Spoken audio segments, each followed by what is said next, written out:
Segunda unidad. Esta segunda unidad va a tratar los siguientes temas. Atentos. Empezamos con una frase de Khalil Gibran, que nos dice, los dones que provienen de la justicia son superiores a los que se originan de la caridad. Estos son los temas que vamos a estudiar en esta unidad.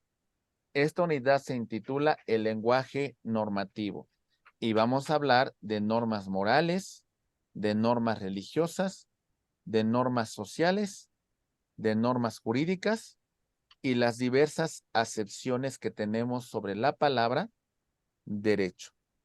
Muy bien. Aquí tenemos este primer esquema que habla de los diferentes tipos de normas.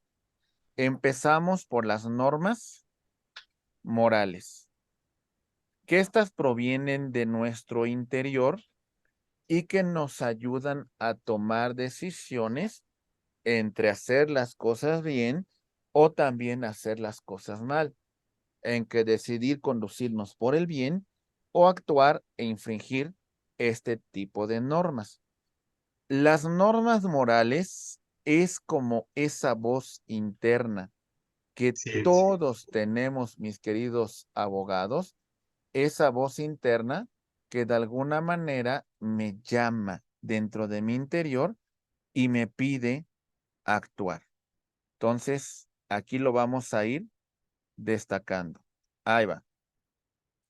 Por ejemplo, ahí tenemos las normas morales que tienen que ver con esa voz interior, con esa voz interna que nos dice cómo vamos a actuar. Ahí va. Entre hacer el bien y entre hacer el mal. Ese tema que conocemos en el derecho con el nombre de libre albedrío. Si hacemos el mal, tenemos que aceptar las consecuencias de nuestros actos, ¿verdad? Y si hacemos el bien, pues tampoco esperemos reconocimiento porque es como tendríamos que haber actuado.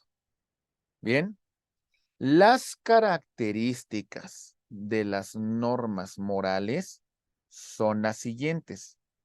Ahí va. Son normas unilaterales. ¿Qué significa esto? Que estas normas tienen que ver solamente con nuestra autodeterminación. No tiene que ver con terceras personas, sino tiene que ver con nosotros mismos.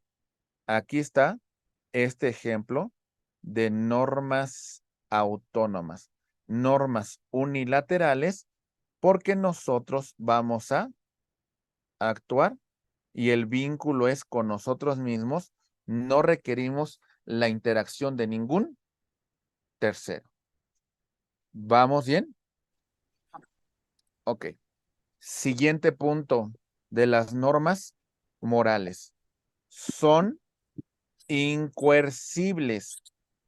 ¿Esto qué significa, mis queridos abogados? Cuidado por ahí con los micrófonos, se le están abriendo un poquito, compañeros, ¿vale?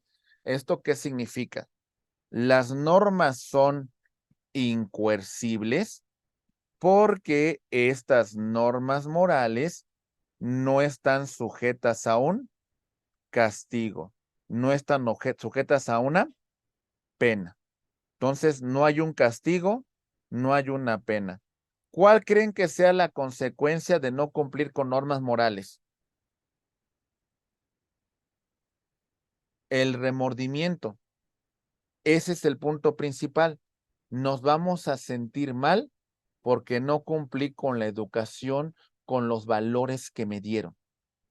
¿Entendemos entonces que no tienen un castigo material? ¿Sí? Las normas morales son normas internas.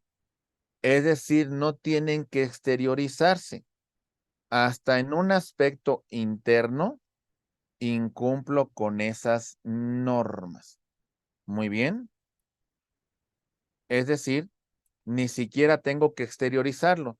Simplemente con que hubiese pasado por mi mente es más que suficiente para infringir ese tipo de normas. ¿Vamos bien?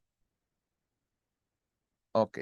Las normas morales son autónomas. Y ahorita explico por qué. Son autónomas porque estas normas tienen que ver con valores, tienen que ver con creencias, tiene que ver con cultura, tiene que ver con tradiciones, tiene que ver con idiosincrasia, tiene que ver con educación. Entonces, lo que es moral para una persona puede que para otra no lo sea, ¿verdad? Entonces, en ese sentido, depende de muchos aspectos estas normas morales. ¿Vamos bien? Ok. Pasamos a las normas religiosas. ¿Cuáles son esas? Las normas religiosas son aquellas que tienen que ver con los dogmas. Un dogma es algo que seguimos por fe, que no cuestionamos y tiene que ver con la práctica de creencias divinas.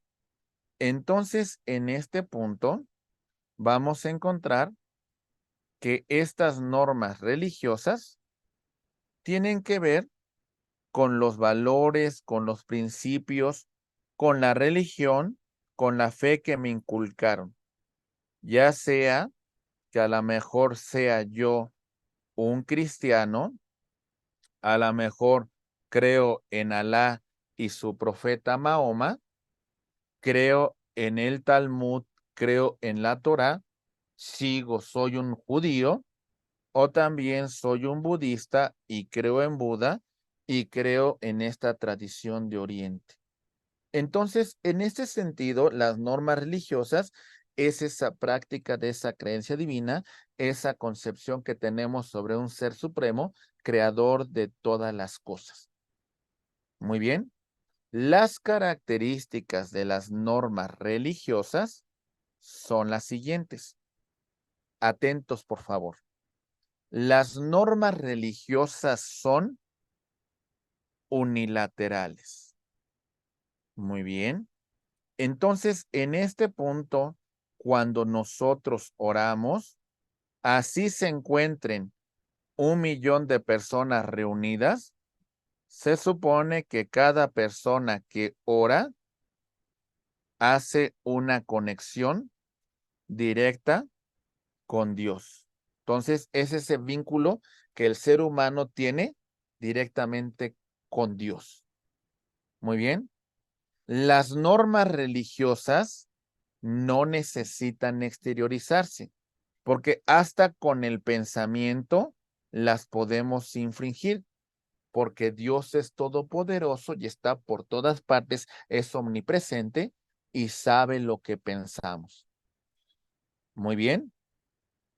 Ok. Las normas religiosas son incoercibles. Déjenme decirles por qué tienen alguna diferencia. Son incoercibles desde la concepción cristiana, por ejemplo, en el tema de que por lo menos en esta tierra a lo mejor no hay un castigo, pero cuando estemos en presencia de Dios habrá una consecuencia. Si no acudo a misa, si no sigo los mandatos que me impone este grupo religioso al cual pertenezco, pues a lo mejor la mayor consecuencia es mi separación de este grupo, ¿verdad? Pero como tal no hay un castigo. Ah, pero aguas si pertenecemos a la tradición musulmana ortodoxa, porque en este tipo de culturas, en este tipo de religiones, no cumplir con las normas religiosas tiene una consecuencia, tiene un castigo, tiene una sanción. ¿Está claro? ¿Sí? Muy bien. Las normas religiosas son heterónomas. ¿Y esto qué significa? Bueno, la conducta del ser humano se va a subordinar a un libro sagrado. Este libro sagrado, si soy cristiano, es la Biblia, ¿sale? Si soy judío, la Torá, el Talmud, ¿sale? Si soy musulmán, el Corán, y así sucesivamente. La voluntad del ser humano se subordina a ese libro sagrado que nos va a dar los lineamientos, que va a establecer los mandatos que debe de cumplir el ser humano. ¿Vamos bien? Por eso son heterónomas. Regresamos y ahora vemos el tema de las normas sociales. Estas normas sociales son reglas de comportamiento que nos impone un grupo social al cual pertenecemos. Muy bien. ¿Vamos bien? Ok. Entonces, si queremos ser aceptados, seguimos estas reglas sociales, porque si no, lo que vamos a tener es un repudio, lo que vamos a tener es un rechazo. Por ejemplo, aquí vemos, si yo quiero ser aceptado dentro de este grupo social, pues debo de seguir sus reglas, debo de seguir sus tradiciones, ¿verdad? Como dice Arturo Acosta, las famosas reglas de etiqueta. Si no me comporto conforme espera este grupo social, pues lo que voy a recibir es un rechazo. Lo que voy a recibir es una no aceptación. No me van a ver como parte de este grupo social. Muy bien. Entonces, debo de comportarme adecuadamente dentro de este grupo social. Las características de estas normas sociales son las siguientes. Ahí va. Son unilaterales, porque aunque estén más personas involucradas aquí, es el vínculo de mi persona, ¿sale? Con el grupo social a la cual yo quiero pertenecer, si quiero ser admitido, si quiero ser aceptado. Muy bien. En este sentido, nos encontramos que son normas externas. ¿Y esto qué significa? Que normalmente en este punto, si alguna de estas para que se infrinja esta norma social, tiene que exteriorizarse una conducta. Les pongo un ejemplo. Por ejemplo,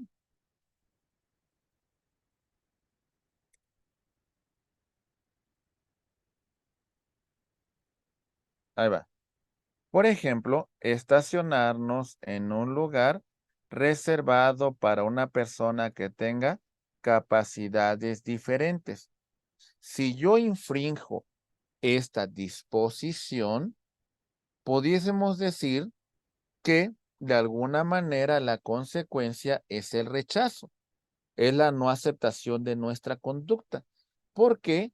Porque exterioricé mi comportamiento y afecté a una persona con capacidades diferentes. Muy bien. ¿Cuál será la consecuencia de no cumplir con las normas sociales, compañeros? Hablamos que son incoercibles. La consecuencia es el rechazo, la consecuencia no es la no aceptación, la consecuencia es no aceptarnos en ese grupo social. ¿A qué se subordina la conducta del ser humano en una norma social? ¿A qué se subordina, compañeros? Se subordina a la costumbre, se subordina a la tradición, se subordina a la regla de comportamiento que nos impone ese grupo social. ¿Lo entendemos? ¿Vamos bien hasta aquí, compañeros? ¿Sí? Muy bien. Ahí va. Normas jurídicas. Las normas jurídicas es ese conjunto de normas imperativas o que nos conceden derechos atributivas que regulan la conducta del ser humano que se exterioriza y que está provista del elemento de coacción. Atentos, por favor, porque las normas jurídicas son bilaterales necesariamente. ¿A qué me refiero con esto? Que hay un acuerdo de voluntades. Muy bien. ¿Y esto qué significa? Que necesariamente en este tipo de normas tenemos dos o más partes. No podemos celebrar un acto jurídico con nosotros mismos. Requerimos otra parte que intervenga, ¿verdad? ¿Qué tipo de conductas sancionan las normas jurídicas? ¿Internas o externas? Hablamos de que tiene que ver con conductas que se externan, con conductas materiales, con conductas que producen un resultado exterior. Ejemplo, ahí va. Si este contrato que están suscribiendo solamente hubiese quedado en la mente de los participantes, ¿pudiésemos hablar de normas jurídicas? No, ¿verdad? Para hablar de normas jurídicas, se manifestó, se exteriorizó, se materializó esa conducta. En este caso, en la celebración de este contrato. ¿Vamos bien? Ok. Las normas jurídicas son coercibles. No cumplir con esta norma trae una sanción, trae una consecuencia, trae una pena. ¿Ok? Son heterónomas, ¿por qué? Porque la voluntad del ser humano se va a subordinar. ¿A qué se subordina? Se subordina a la ley, se subordina al contrato, se subordina al convenio, se subordina al reglamento, ¿sale? Se subordina al decreto, etcétera, etcétera. Nos subordinamos, nos sujetamos a esas normas. ¿Vamos bien? Pero aguas, porque a veces esta regla que vemos en un principio puede vincularse con varias normas. Pongo un ejemplo. Ahí va. Por ejemplo, tenemos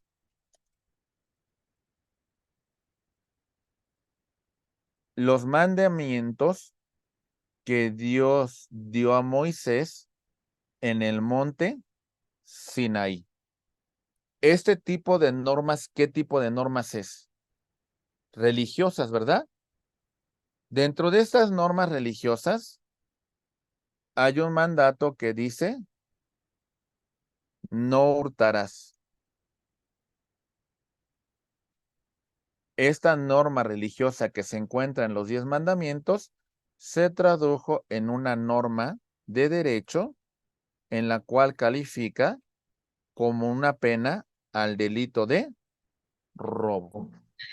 Al que se apodere de un bien mueble ajeno sin consentimiento de que lo posea, sin el consentimiento de quien lo disponga. Entonces, esa norma religiosa también se materializó en una norma jurídica. ¿Se entendió el ejemplo, compañeros? Ok, ahí les va. Acuérdense que, por ejemplo, tenemos en muchos sistemas de transporte un lugar reservado para personas con capacidades diferentes. ¿Sale?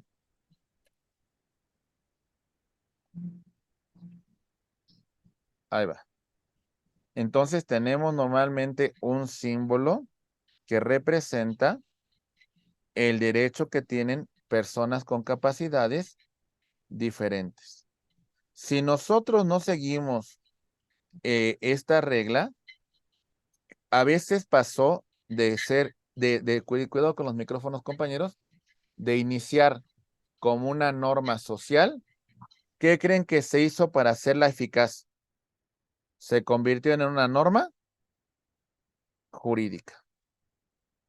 ¿Sale? Y entonces quien no respete los lugares reservados para personas con capacidades diferentes van a tener una sanción, van a tener una pena, van a tener una consecuencia. Por ejemplo, les pongo un caso. Vamos a hablar, por ejemplo, de el metro de la Ciudad de México o cualquier otro sistema de transporte. Ahí va. Sabemos que hay los primeros vagones reservados para mujeres.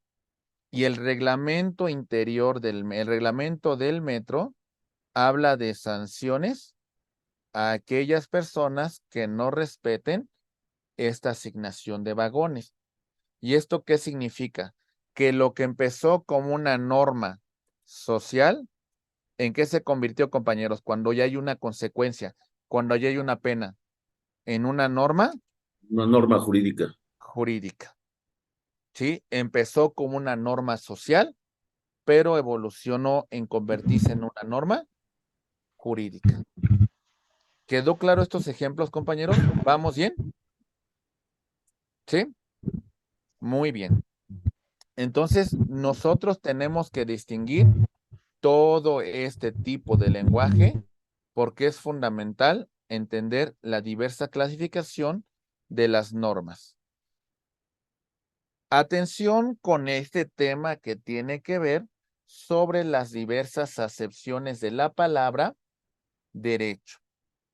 Atentos, por favor.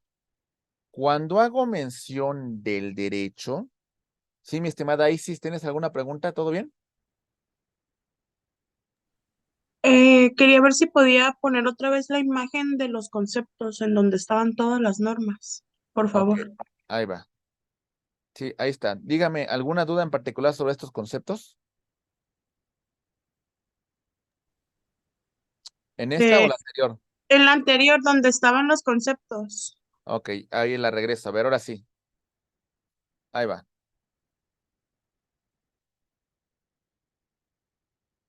De todos modos, estas sí ya lo tienen en la presentación, ¿verdad?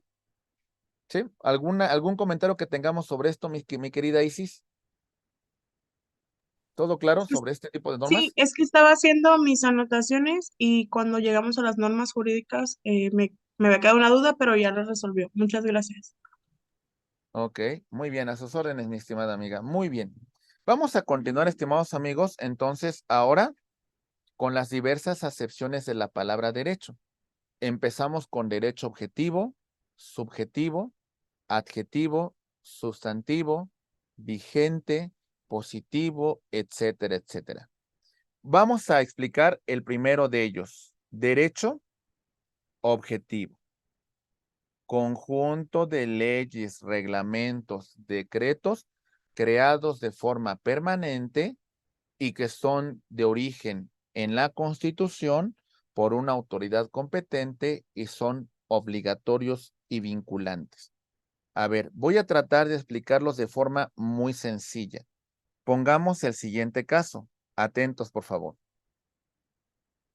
Ahí va. Este es un ejemplo de una norma de derecho objetivo.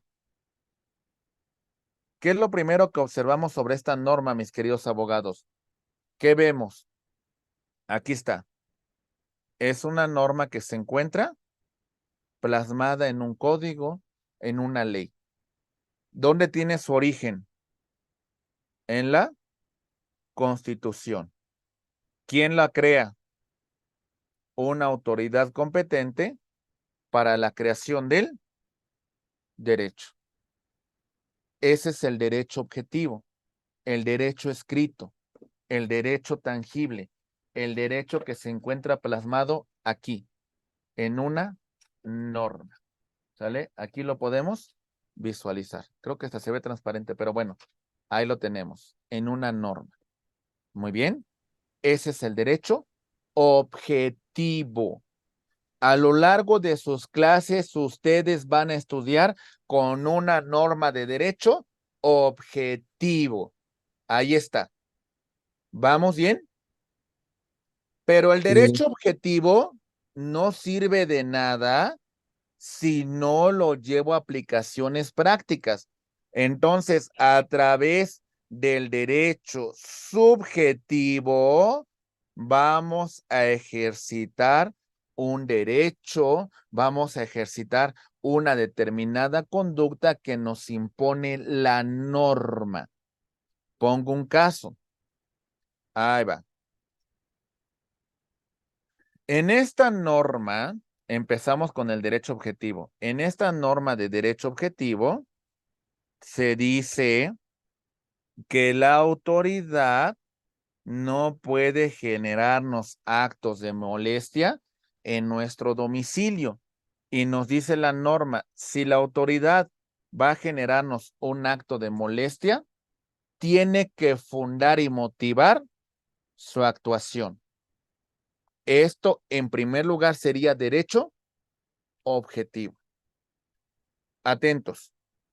Pero, ¿qué pasaría, mis estimados amigos, si ya ocurre el acto de autoridad que vulneró mi domicilio y no fundó ni motivó su orden de visita? ¿Me quedo callado? ¿Me aguanto?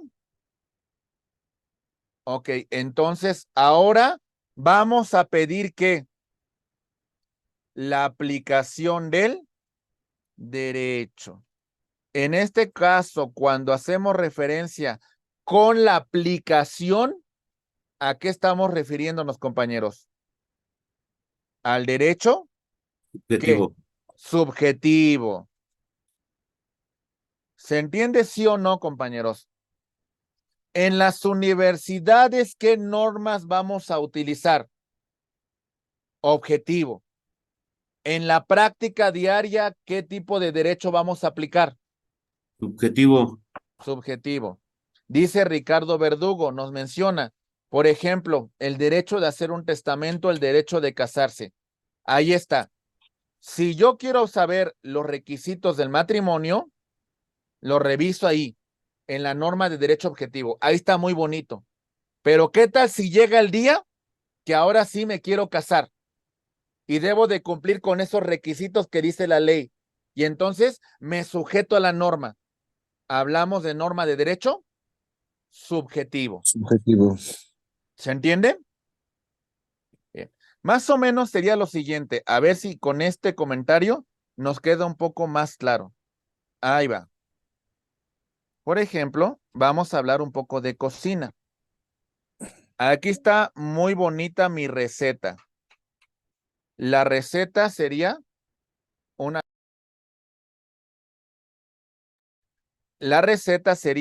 norma de derecho Objetivo. objetivo. Ahí está. Muy bonita, plasmada por escrito. Muy bien. Ahora bien, cuando ya tenemos a la persona que está realizando la receta, que está haciendo el pastel, que está llevando cada uno de los pasos de esa receta, más o menos de qué norma hablaríamos aquí. Subjetivo, ¿verdad? Ya la estamos aplicando. ¿Se entiende, compañeros? ¿Vamos bien? Sí, muy bien. Ahí va. Derecho sustantivo y adjetivo. Sustantivo. Estas normas establecen y reconocen derechos y obligaciones. A ver, por ahí me hizo una pregunta, déjenme ver qué dice. A ver, por favor. Ok, me dicen poder, sí, mi estimado, poder concedido por el ordenamiento, exactamente. Muy bien. Sustantivo, ahí va. Derechos y obligaciones de las personas. Ahí va. Por ejemplo, seguimos con el tema del matrimonio. Ahí va. ¿En dónde se van a establecer los derechos y las obligaciones de una persona referente con este acto civil que es el matrimonio. ¿Dónde se va a establecer? En la ley. En el Código Civil se reconocen cuáles son sus derechos y cuáles son sus obligaciones. ¿Nos queda claro, compañeros? ¿Vamos bien? Ahí está. Ese es el derecho sustantivo.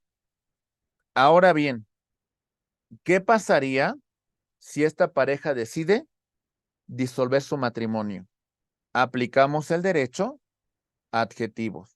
Normas procesales para hacer efectivo el derecho sustantivo.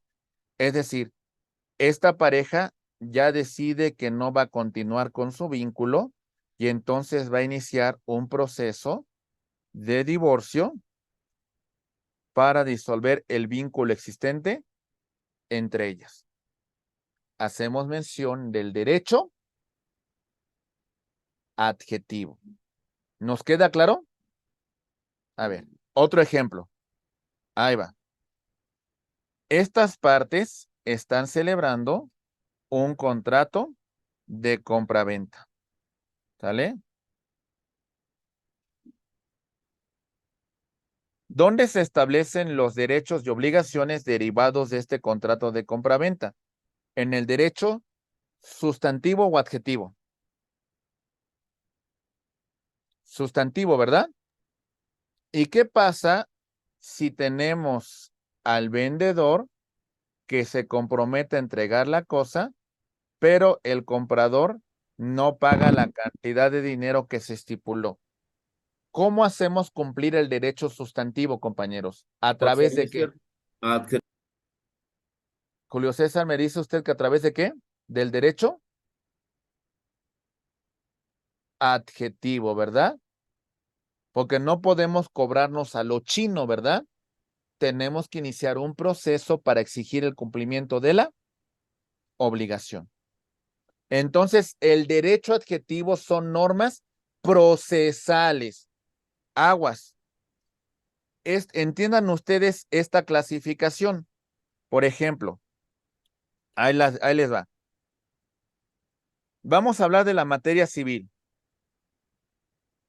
La norma que establece derechos y obligaciones, en este caso, en materia sustantiva, hablamos del Código Civil. Y en temas adjetivos, en temas de proceso, hablamos del Código de Procedimientos Civiles. Hoy vamos a tener un Código Nacional de Procedimientos Civiles y Familiares. Entonces, cuando hablemos de normas adjetivas, hablamos de normas procesales. ¿Está claro? ¿Sí o no? ¿Se entiende la diferencia entre estas dos normas, sustantivas y adjetivas? ¿Sí? Muy bien. Porque uno busca el vínculo y el otro la manera jurídica de desvincularse o de resolverlo. De resolver una controversia, exactamente. O sea, por ejemplo, usted y yo celebramos un contrato. Si queremos conocer las obligaciones y derechos derivados de ese contrato, vámonos a una norma sustantiva, al Código Civil. Pero usted ya no me cumplió. Usted no me pagó el bien en materia de la transacción. Yo lo voy a llevar a tribunales y entonces acudo a la norma de derecho adjetivo para que usted cumpla con su responsabilidad y un juez lo declare a usted responsable y entonces me indemnice por el daño causado. ¿Se entiende? ¿Vamos bien? Sí, sí, quedó claro. Muy bien. Ok. Ahí va. Derecho vigente lo voy a relacionar, mis queridos amigos, con el siguiente tema, con el derecho positivo. Les voy a marcar algunas palabras que son claves. Ahí va. Empezamos con el derecho vigente. Vean lo que dice. ¿Qué dice aquí, compañeros? Que este derecho que en un lugar y en un tiempo determinado que se considera de cumplimiento obligatorio. Y vean la palabra clave que voy a marcar en positivo. Vean la palabra clave. Decimos que efectivamente se aplica. Mi estimada Aimee Abigail, te escuchamos, por favor. Por ejemplo, bueno, yo lo vi hace tiempo que todo derecho vigente es positivo, mas no todo derecho positivo es vigente. Perfectamente bien señalado, mi estimada Aimee. Exactamente, esa es una palabra muy importante que vale la pena destacar. Y déjenme decirles por qué. Ahí va. Veamos esta norma. Esta norma ya ha entrado en vigor y se ha publicado su entrada en vigor en el Diario Oficial de la Federación. ¿Sale? Ahí se ha publicado la entrada en vigor de esta norma. Ahí está. En este punto, como nos dice mi estimada Aimee, podríamos decir que es derecho vigente. Ya se considera que esta norma es de cumplimiento obligatorio en un ámbito espacial, en un ámbito temporal y en un ámbito personal. ¿Por qué? Porque ya ha entrado en vigor. Muy bien. Si esta norma que ya ha entrado en vigor es efectiva, entonces hablamos de derecho positivo. ¿Sí? Si no es efectiva, nos quedamos solamente en derecho vigente. Como bien nos estableció Aimee, el derecho vigente no necesariamente es positivo, pero el derecho positivo sí tiene su origen en una norma de derecho vigente. La diferencia entre ambos es la efectividad, porque el derecho positivo sí es efectivo. El derecho positivo sí se aplica en un ámbito espacial, temporal y personal. ¿Nos quedó claro ese comentario, mis queridos amigos? ¿Vamos bien? ¿Sí? Muy bien. Ahí va. El derecho natural está intrínsecamente fundado en la esencia, en la naturaleza del ser humano, por el simple hecho de serlo. Muy bien.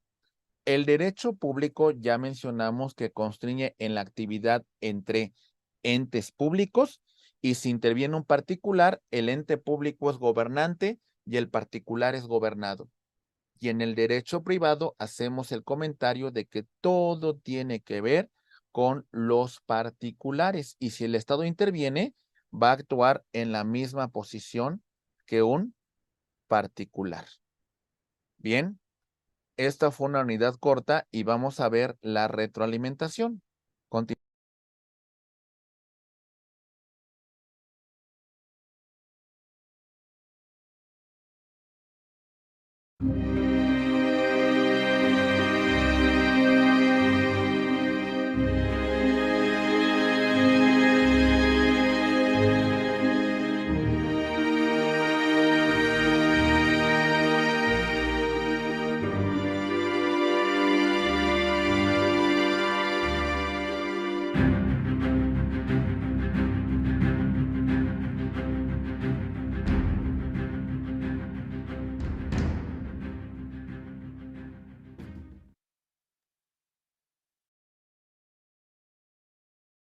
Muy bien, estimados amigos. En resumen de esta unidad, nosotros hablamos del lenguaje normativo.